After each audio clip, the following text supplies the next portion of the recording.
So, welcome back to another 8-sided blog. Getting ready to shoot. It's a Wednesday. Usually we shoot these on Sunday or Monday. So it's later in the week. We're in trouble.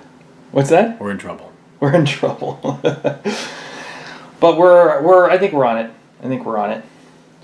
And given the conversations we've been having and some of the other stuff we're going on, I thought this might be a good time to talk about how you know if you work in entertainment, if you're looking to get work in entertainment, everyone's going to have advice for you. But your family's going to have advice. Everyone's going to want to tell you how to do a good job so that they can be part of it. Why don't you contact Steven Spielberg? I bet he would put you in a movie.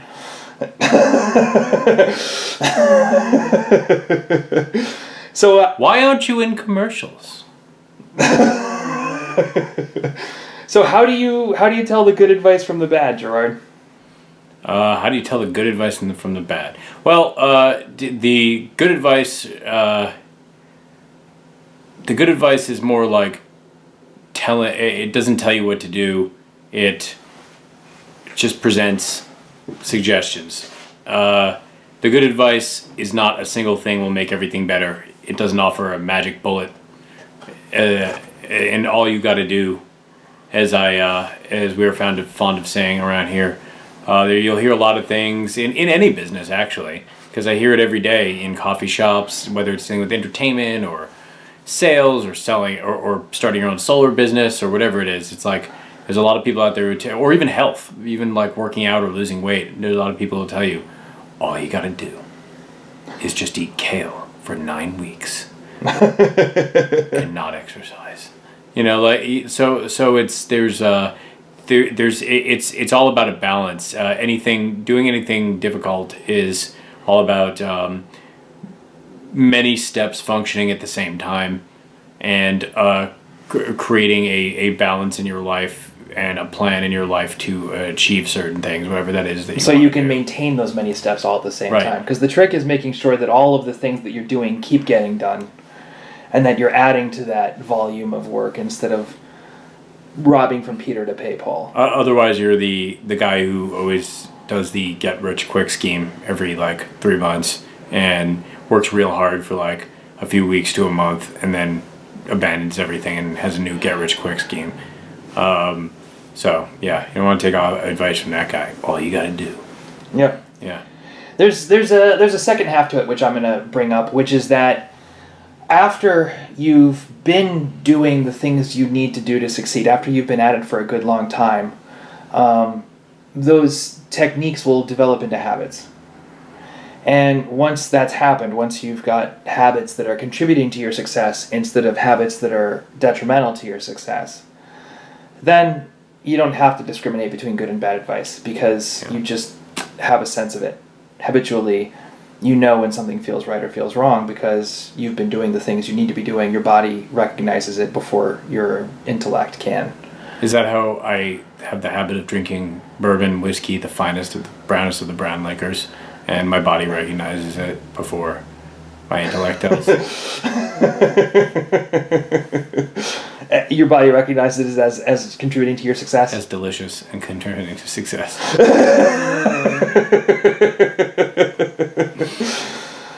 So I think the other half of that, and this is an issue that I know Gerard and I have both been wrapped up in lately, which is why it's coming up now. But the other thing I remind myself of is that, I've been building this company, building my ensemble long enough that I know what it takes to make it work, and I know what it takes to make it move forward, not intellectually, but in my body. So when somebody says, oh yeah, you got to do this, you got to do that, it just feels wrong to me physically right away. I'm like, no, I don't, is my body saying. No, that's a waste of time, it's a waste of energy, it's going to be frustrating for me. I can feel myself getting frustrated just at the thought of it, and it's because my body's already working more efficiently than the advice is steering me towards.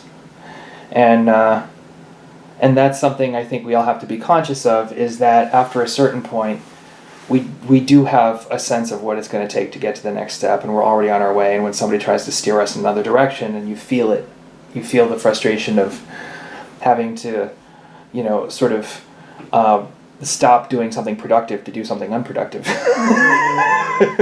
It's important to listen to that feeling and just keep doing the productive thing. Would you agree with that? I agree with that. Do you have any other thoughts on that subject? I do not. Okay. On this subject. What else is going on? We are doing Alternative Acts, which is a Theater of Note production, a fundraiser from August 25th to September 16th on Friday and Saturday nights at 10 p.m. And it's After another play. And some music. So it's going to be a series of very short one-acts, less than 10 minutes apiece. They're all about 8 to 10 pages. Yep. Really short. Revolving around the idea of alternative truth and alternative acts is what the evening is called. So I wrote a play called Universe, Youneverse. Yeah. Universe. That's right. That Gerard is in. He's also in another play called The Vlodfather. And there's a bunch of other really great actors working on this thing. And a couple of really great directors. And I think you guys should come if you're in Los Angeles and throw some money at Theater of Note because they do good work and they have an excellent ensemble and they could use the help and you'll have fun. And probably you can, not probably, find me on Twitter at Tennyson E Stead. Find out when I'm going because I'm probably going to go sometime in the middle of the run and hang out at Danny Trejo's Cantina for a little while, have a delicious burrito and some beers before I go. I wish I could do that, but I'm in the show. You're in the show, you can't. No. But fellow actor and friend Brian is probably going to be there, and Farley, and Z, bunch of people, good people. So you should come. It'll be good. This that you're seeing here is the costume and the set for Declassified.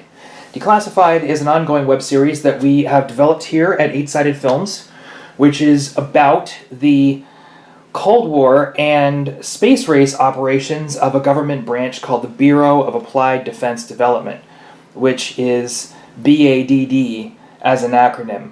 And it's about all the ideas that BADD has undertaken through the 60s and 70s. So this here is clearly a space capsule. And yeah. Okay. Yep. And Gerard is a spaceman. Yep. As you can see. And he's been launched at Saturn's moon of Titan in 1977 on a one-man, 8-year mission to attempt a landing. And anyone who is familiar to any degree with Apollo-era technology will understand that it's a bit of a stretch to think that we can break a man free from the Earth's gravitational pull completely, but not so much of a stretch.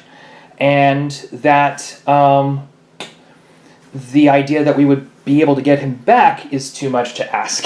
So it's a one-man mission. And about all the assumptions and shortfalls that were sort of built in, the overextensions that were built into this mission, and how Captain Pierce overcomes them in his journey to keep Icarus and himself capable and prepared for the landing. So this is episode 9 out of 12. We're hitting the 3/4 point today, which is very exciting. We're on the home stretch, and we're excited to explore the rest of Captain Wick's journey. So Captain Wick Pierce, and then once that's done, our hope is to be in production with a feature called Quantum Theory, but we have other seasons of Declassified coming from 8-Sided Films as we proceed. Regardless, we'll keep doing these because they're fun and they're cool and everybody's a nerd here. And I have one more thing to mention. Yeah, tell us. Because they gave us a shout out in their newsletter, I'm going to give a shout out to Bone Woman the play. It is the hashtag for it. Hashtag Bone Woman the play. And it is a wonderful one-woman piece developed by Imani Alexander, who is also the actor in it.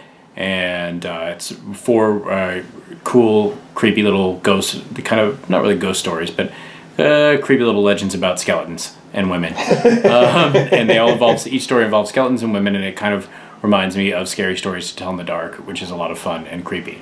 It is currently going to the Edinburgh Fringe tomorrow in Scotland after a successful run at the Hollywood Fringe. And in her newsletter, Dara Weinberg, the director of the piece, it gave us a shout out, our show a shout out, Declassified. And so I'm going to give them a shout out. They are fundraising even through their trip to help pay expenses associated with the trip to Edinburgh and bringing an entire cast, which is, even though it's a cast of 2 people basically, and a director and maybe I think an assistant. That still costs a lot of money, tens of thousands of dollars to get to Edinburgh. So if you Google Bone Woman the play at the Pasadena Arts Council, you can find their donation page. If donate, you can donate $3, you can donate $4. Today Dara said that if every one of the people in the mailing list that she had donated $3, then they would reach their goal. And I donated to take care of myself and 8 of her deadbeat friends that won't donate. So, so yeah, please go out there and Google Bone Woman the play. It's on the Pasadena. It's being fundraised through the Pasadena Arts Council website, and please donate. And the actor's name is Imani Alexander. Is that correct? Imani Alexander. So Imani Alexander, using Apollo-era technology and nuclear rocket propulsion, is on an 8-year one-woman trip to Edinburgh. Yeah, well, there's actually it's actually like more like 8 weeks, and it involves several women, but never to return. Maybe 3 to 4. Well, she may never return. Hopefully, at least one of the women will return, and a very specific woman. But I hope she comes back as well, because Los Angeles could use her presence here, because Imani is a wonderful actress. Excellent. Okay. Well, travel safe and fair winds, Imani and Dara and everybody else involved in Bone Woman. Sounds like a great show. So if you are enjoying these 8-sided blogs, remember to give us a subscribe. Give us a point to the subscribe button, Gerard. You got it. Exactly. Give us a thumbs up if you like what you see. Perfect. Exactly. That's an upside down thumbs up. Gerard has... I'm not going like, no. Because I know your brain still might turn it around, because I realized it did for me when I watched it. But this is actually a thumbs up. Yeah. Like. It's all those years in space has made you so comfortable making those distinctions. Yep. You're very clear on where you are. I know what spatial up is relationships. Up and down is down. Yep. And stay tuned to the 8-Sided Films channel on YouTube for more Declassified. Follow us at 8-Sided Films on Twitter. And for news about our feature film, Quantum Theory, which is in development now and hopefully in pre-production very soon, we're working on that tirelessly, you can follow us at Quantum Movie on Twitter as well. A lot of our stuff's on Twitter. We have Facebook stuff as well. You can find us at 8-Sided Films on Facebook. And we hope to hear from you. Let us know what you think of all this. Put some comments in the comment section. Let us know you're watching, okay? Yep, exactly.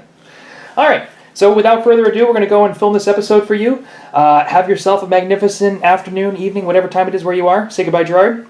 Bye. Bye. Catch you later.